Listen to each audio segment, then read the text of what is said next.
Well, Samantha, we were sat in the park a few moments ago and we saw about 150 to 200 counter-demonstrators who ran into the park, and just ahead of me you can see a convoy of police vans all trying to catch up with these protesters who, it appears, are intent on causing chaos and havoc. There was a small altercation that we witnessed when they entered the park. They were fighting with a young person, couldn't tell if it was a male or female, but there's at the moment a lot of people who have come out on a Saturday afternoon to enjoy the sunny sunshine, who were shaken, they were surprised, they were panicked when they saw these protesters who entered the park.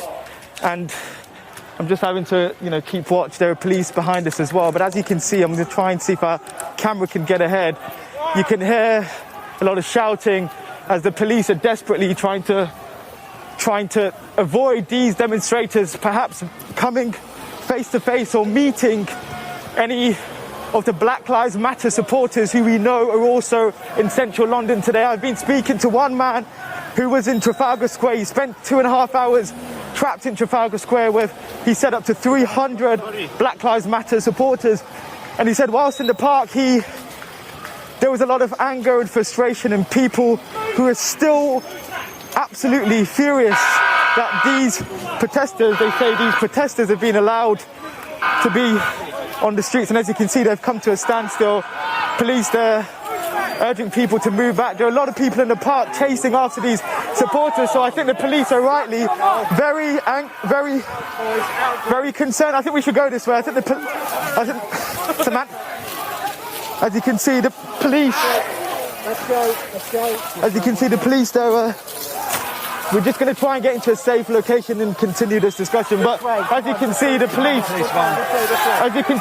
they are trying to keep the protesters and the people who are in the park away from those protesters. There are a few sticks being thrown. But I don't think these are necessarily Black Lives Matter protesters. These are white people, brown people who are enjoying a good day, from what we see, a good day in the park.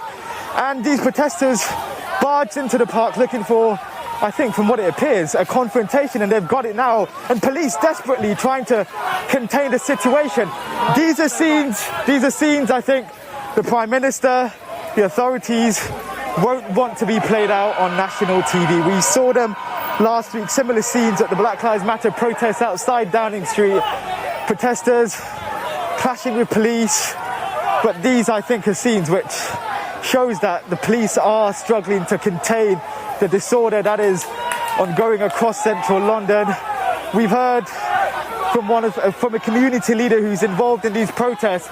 He's been, I understand, he was called by the Metropolitan Police to try and help with these demonstrators, and he told us that the police are deeply concerned as to what can happen, and that potentially things may get very, very ugly. But this is the situation here in Hyde Park, police trying to contain this small disorder.